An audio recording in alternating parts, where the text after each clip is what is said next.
Hello and welcome to Code Rhetoric with Tam Talk. I am Tam Talk and I'm here to talk all things coding related, medical coding that is. And so on today's video, I want to talk about what you can do with your coding certification.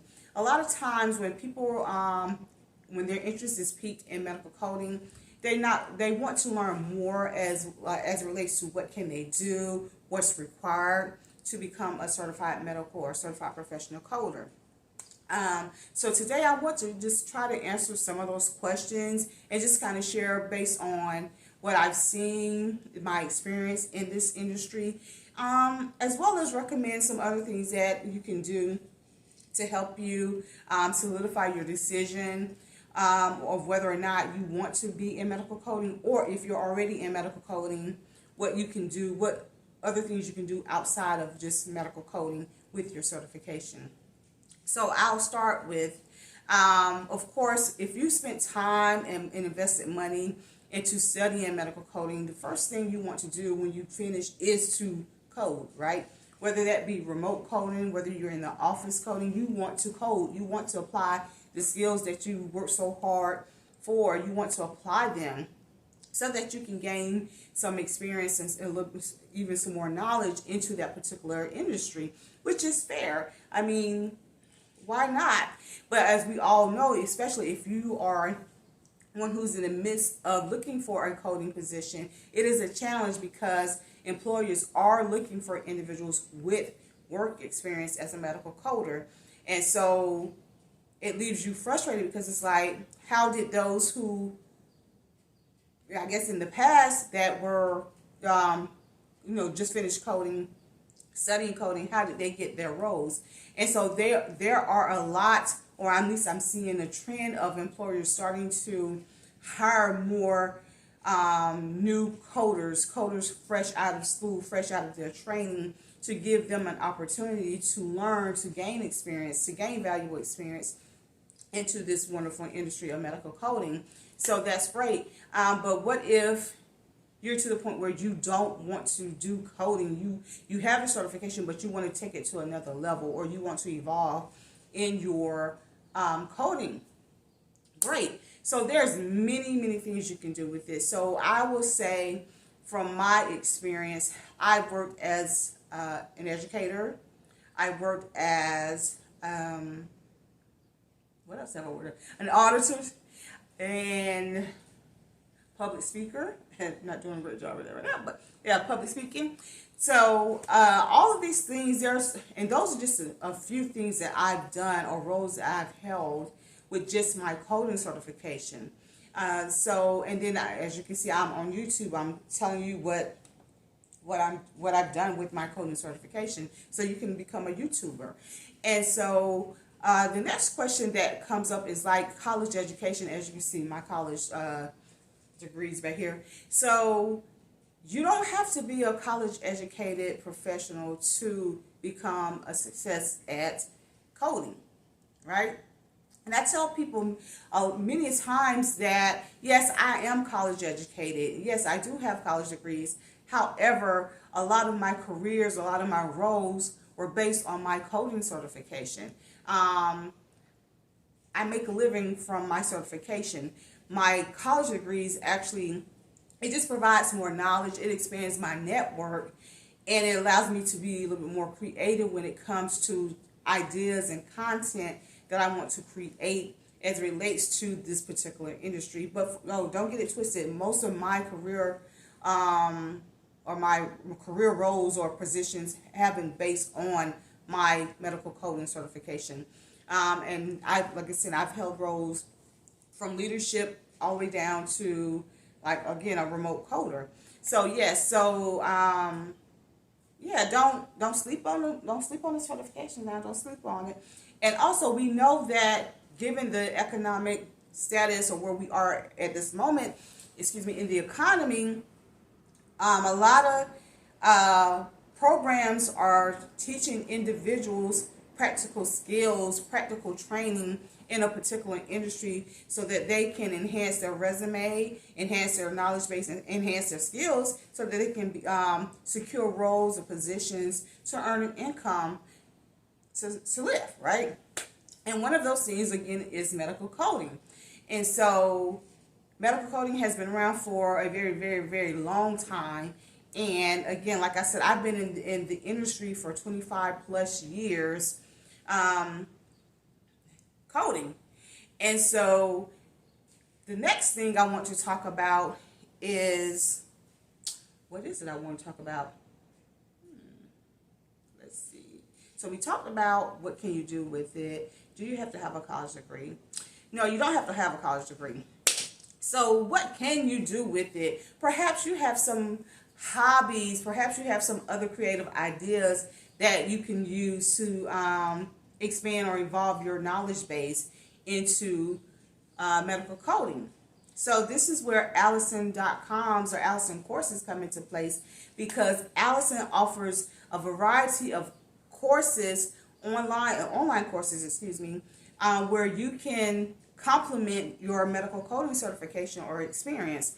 They have courses ranging from SEO, especially if you're trying to get into this content creation industry. It teaches you practical steps into building your content and getting your content out there, so to be viewed and to be received by ongoers or ongoing viewers. They have courses about mental health. They have mental health assessments. Perhaps you're trying to find your inner peace or what have you. They have courses for that. Perhaps you jumped on the traveling scene and you're traveling to different countries and you want to learn a different language. They have language courses. Perhaps you are foreign to English. They have English courses for those who are non-English speaking individuals, and for individuals who are English speaking who wants to learn, let's say, for example, Spanish or French or, whatever it is that you want to learn. They have that. And so you can take that and you can complement that with your medical coding experience. And you may say, well, Tam, how does Spanish and how does French correlate to medical coding? You'd be surprised. There are so many individuals of different ethnicities or different cultural backgrounds who are in medical coding, who are interested or who are actually pursuing their certification in medical coding. So you'd be surprised. And then also, it's just, if you're a YouTuber or a content creator, it just something to create content on. It separates you from the next content creator or YouTuber. So yes, there's so many things you can do with your medical coding certification. You can teach. So again, I teach coding. I have my online course because I am a credentialed coding instructor through AAPC. I'm also a college educator where I teach coding there as well, and teach law, because law is another area that I am studying. And so I'm taking all of this information and I'm sharing that with my students. I'm sharing it with you on YouTube, and I'm sharing it in other areas. So yeah, so there's so many different ways that you can use your certification. And does it help that you have coding experience? Yes, it does help. And then if that's not where you want to go, or if you're having a hard time actually securing a actual coding role, there's other ways that you can maximize off your certification. And even if it's just to get the money back that you invested in to the training, you can do that. There are roles out there, and if you can't find a role that fits your needs or fit your passion, then hey, maybe entrepreneur is your route, and you create your own role, your own roles, your own whatever it is that you're creating. And so, like I said, I am a coding instructor. I'm a credentialed coding instructor, so I do have online courses, and I do teach at a college, and then I have a podcast. So I talk about coding on the podcast. I talk about just like the ins and outs of coding. I've interviewed other coding experts, because again, just because you're a coder doesn't mean that you know all areas of coding, right? There's coders who do inpatient coding. There's coders that does I would say plastic surgery. There are specialized coders, and so it's good to have those individuals in your circle, because when you are presented with the scenario or with the question, you can easily reach out to them to communicate and get their expertise and background and knowledge on those particular questions or research that you're doing. So yeah, so again, so that, like I said, podcasting and what have you. So there are many things you can do with your coding certification. Is it worth it? Yes, to me, it's worth it.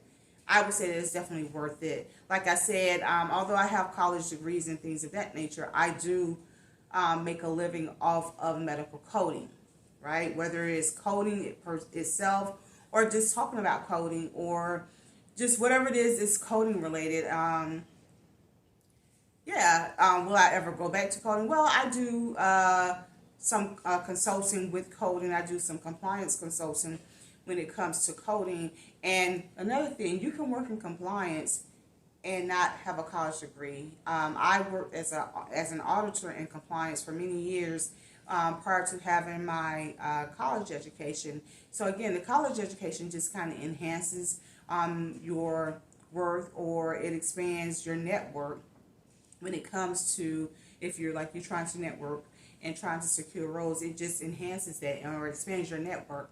So again, there are many things that you can do with this. So if you're at the point where you are certified or newly certified and you are trying to secure a coding role, don't give up. Perhaps again, look into other areas to pursue or where you can apply your coding background and kind of go from there, and you will find your niche and just grow and evolve from there.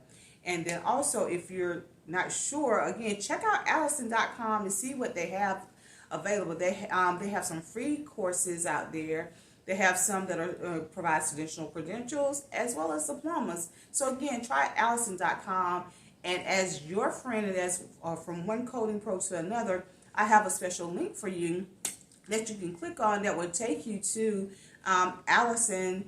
And again, you can access the free courses, you can access the certification courses or training, as well as you can see what diploma courses they have available. And the beauty of it is online, it's low cost for it, and you can do it from the comforts of your home, any other place that you're working or wherever you are. You can access it from your phone, from your laptop, your iPad, all of that. So Alison.com again is there to meet you where you are, as well as meet your needs to take your coding experience or any other experience to the next level. So that's all that I have for today on Code Rhetoric with Tam Talk. So if you have any other questions or any other topics that you would like for me to discuss, let me know and we'll go ahead and get a video up. All right, take care.